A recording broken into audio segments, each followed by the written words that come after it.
Hello friends, कैसे हो आप सभी। उम्मीद है सभी लोग अच्छे होंगे। तो फ्रेंड्स, मैं एक बार फिर एक नई वीडियो को लेकर आया हूं आपके लिए। आज की इस वीडियो में फ्रेंड्स मैं आपको बताने वाला हूं अध्याय 3 से रसखान जी की सवैये के पद्यांशों की व्याख्या और साथ ही इन पद्यांशों में आई हुए हम कठिन शब्दों के अर्थ भी जानेंगे और इसके बाद हम इन पद्यांशों की व्याख्या भी करेंगे। ठीक है, तो वीडियो के साथ आप लास्ट तक बने रहिएगा। चैनल पर जो भी स्टूडेंट्स नए हैं, चैनल को सब्सक्राइब करके बेल आइकन पर क्लिक कर दें, जिससे आगे आने वाली वीडियो का नोटिफिकेशन आप तक पहुंच जाए। तो चलिए फ्रेंड्स, वीडियो को स्टार्ट करते हैं। अब हम इस पद्यांश में आए हुए कठिन शब्दों के अर्थ जानते हैं। देखिए, मानुष यानी कि मनुष्य, हो तो यानी कि जन्म लूँ तो, वही ऐसा ही रहेगा। रसखानी यहाँ कवि हैं, रसखान जी। बसो यानी कि निवास करना, बसो माने निवास करना। ब्रज यानी कि ब्रज में, गोकुल ऐसा ही रहेगा, गांव ऐसा ही रहेगा, के ऐसा ही रहेगा। ग्वारन माने होता है जो ग्वाल वाल हैं, जो मित्र हैं श्री कृष्ण जी के, वो यानी कि ग्वाल वालों के बीच में। ठीक है। जो माने होता है जो। पशु यानी कि पशु, पशु यानी जानवर। हो तो यानी कि जन्म लूँ तो, कहाँ ऐसा ही रहेगा। बस में यानी कि बश। मेरो यानी कि मेरा। चरों यानी कि चरूं। नित माने है हमेशा। नंद यानी कि नंद बाबा की ऐसा ही रहेगा। धेनु माने गाय। मंझारन माने होता है बीच में, यानी कि गायों के बीच में। ठीक है। पाहन माने होता है पत्थर। हो तो वही रहेगा, जन्म लूँ तो वही ऐसा ही रहेगा। गिरी माने होता है पर्वत। को यानी कि का। जो माने जिसे। धरेयो माने पकड़ना। कर माने हाथ। छत्र ऐसा ही रहेगा। पुरंदर माने होता है इंद्र। धारण माने धारण करना। जो माने हो ऐसा ही रहेगा। खग माने पक्षी। हूँ तो माने होता है जन्म लूँ तो। वसेरो करूँ माने होता है निवास करूँ। मिली माने मिलकर। कालिंदी कूले माने होता है यमुना नदी के किनारे। कदम्ब माने होता है पेड़ की, ऐसा ही रहेगा। डारन माने डालियाँ। अब हम इस पद्यांश की व्याख्या करेंगे। देखिए, व्याख्या को करने से पहले सबसे पहले हमें अपने पास से भी कुछ शब्द जोड़ने पड़ते हैं, तब जा कर के हमारी व्याख्या कंप्लीट होती है। ठीक है। अब जैसा यह कि यहाँ मैं व्याख्या स्टार्ट कर रहा हूँ। देखिए, कवि रसखान जी कहते हैं कि हे प्रभु, यदि मैं मनुष्य के रूप में जन्म लूँ तो वहाँ पर ब्रज के गोकुल गांव के ग्वालों के बीच में निवास करूं। यहाँ जाइए, यदि माने यदि पशु के रूप में जन्म लूँ तो मेरा कोई बस नहीं।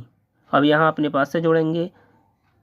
मेरी इच्छा यही है कि मैं नंद बाबा की गायों के बीच में हमेशा चरूं।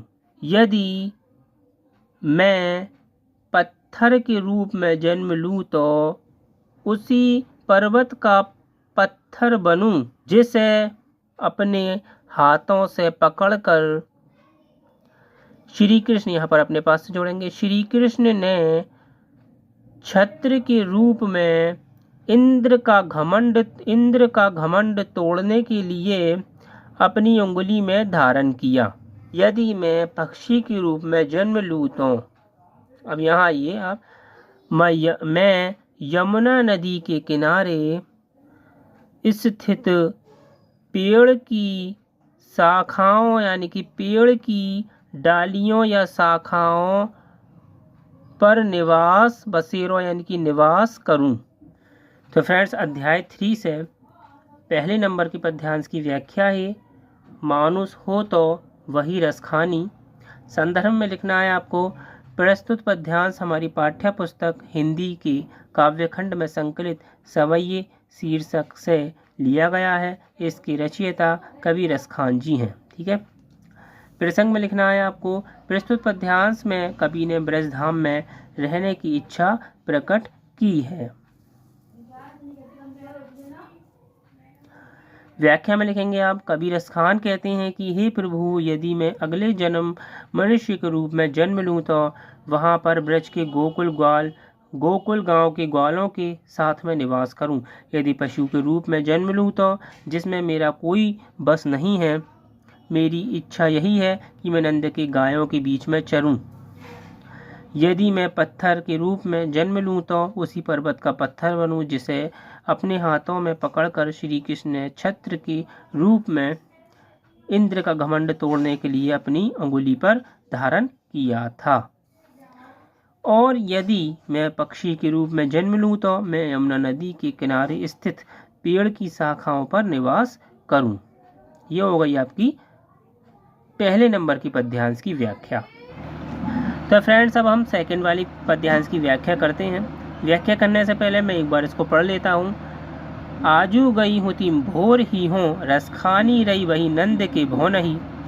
बाको जियो जुग लाख करोड़, जसोमती को सुख जात कहियो नहीं। तेल लगाई लगाई के अंजन, बोहे बनाई बनाई के डिठो नहीं। डारी हेमलनी हार निहारत, बारत जियो चुचकारत छो नहीं। अब इस पद्यांश में आए हुए हम कठिन शब्दों के अर्थ जानने की कोशिश करेंगे। देखिए, आजू माने होता है आज, गई होती माने गई थी, भोर ही हो माने सुबह ही, रसखानी, यहाँ रसखान जो है कवि हैं। रई भई माने होता है प्रेम में मग्न होकर, नंद माने नंद बाबा के ऐसा ही रहेगा, बहु नहीं माने घर, बाको यानी कि यशोदा मैया, जियो यानी कि जीवित रहे, जुग यानी कि युग, लाख करोड़ माने लाख और करोड़, जशोमती यानी कि यशोदा मैया को ऐसा ही रहेगा, सुख ऐसा ही रहेगा। जात माने होता है जाना, कहियो नहीं माने कह नहीं सकती। तेल लगाई लगाई के, तेल लगाई यानी कि तेल लगाकर, लगाई के अंजन और काजल लगाकर, बोहें बनाई, बोहें मतलब कि बोह यानी कि आँख के ऊपर जो बोहें होती हैं आईब्रोज, उन्हें यानी कि बोहें बनाकर, बनाई डिठनोई, और डिठनोई माने होता है नज़र का टीका बनाकर यानी कि लगाकर। डारी यानी कि पहना कर, हेमलनी आभूषण, हार ऐसा ही रहेगा, निहारत माने कि निहारना या देखना, बारत न्योछावर करना, ज्यो जिस प्रकार, रत माने होता है चुम्बन लेना, छो नहीं माने होता है छोटा बालक। अब हम इस पद्यांश की व्याख्या करेंगे। यहाँ पर सबसे पहले हम अपने पास से शब्द जोड़ेंगे कि रसखान जी कहते हैं, गोपी कहती हैं कि आज मैं प्रातः काल ही प्रेम में मग्न होकर नंद बाबा के घर गई थी। अब यहाँ अपने पास से भी शब्द जोड़ेंगे कुछ। वहाँ यशोदा मैया अपने लाल को सवार रही थी। ये अपने पास से इसमें लाइन जोड़ेंगे आप। ठीक है। अब लिखेंगे बाको यानी कि मैया यशोदा का जो पुत्र हैं श्री कृष्ण जी, वो लाखों करोड़ों युगों तक जीवित रहें। यहाँ अपने पास सभी शब्द जोड़ेंगे। यशोदा मैया को श्री कृष्ण को देखकर जो सुख मिलता है उसके बारे में कहा नहीं जा सकता। अब यहाँ अपने पास से जोड़ेंगे, वह अपने बेटे यानी कि श्री कृष्ण जी को तेल लगाती हैं, आँखों में काजल लगाती हैं, बोहें बनाती हैं और एक नज़र का टीका भी लगाती हैं और उनके गले में हार पहना कर निहारती हैं। अपने पास से जोड़ेंगे और अपने प्राण न्योछावर करते हुए, और अपने पास से जोड़ेंगे यहाँ पर, और अपने प्राण न्योछावर करते हुए अपने छोटे बालक को बार बार चूमती हैं। अध्याय 3 से सेकंड नंबर की व्याख्या है, आजू गई होती भोर ही हो रसखानी। संदर्भ आपको पूर्ववत ही इसमें लिखना है। प्रसंग में आप लिखेंगी प्रस्तुत पद्यांश में बालक श्री कृष्ण के रूप में ये मोहित यशोदा मैया का वात्सल्य भाव व्यक्त हुआ है। इतना आपको प्रसंग में लिखना है। व्याख्या लिखेंगे आप। रसखान कहते हैं कि गोपी कहती हैं, आज प्रातःकाल ही प्रेम में मग्न मैं नंद बाबा के भवन या घर गई थी। वहाँ यशोदा मैया अपने लाल को सवार रही थी। मैया यशोदा का पुत्र श्री कृष्ण लाखों करोड़ों युगों तक जीवित रहे। यशोदा मैया को श्री कृष्ण को देखकर जो सुख मिलता है मैं उसके बारे में कह नहीं सकती। वह अपने बेटे श्री कृष्ण को तेल लगाती हैं, आँखों में काजल लगाती हैं, उसकी भौहें बनाती हैं और लोगों की नज़र से बचाने के लिए उन्हें काला टीका भी लगाती हैं और उनके गले में हार पहना कर निहारती हैं और अपने प्राण न्यौछावर करते हुए अपने पुत्र को बार बार चूमती हैं। और जो भी पद्यांश रह गए हैं इस पार्ट से उसको मैं अगली वीडियो में आपको पूरा करा दूंगा। ठीक है, उम्मीद है फ्रेंड्स मेरी वीडियो आपको अच्छी लगी होगी। वीडियो अच्छी लगी हो तो लाइक शेयर कमेंट जरूर कीजिए। फिर मिलते हैं एक नेक्स्ट वीडियो में नेक्स्ट टॉपिक के साथ। तब तक के लिए फ्रेंड्स जय हिंद जय भारत।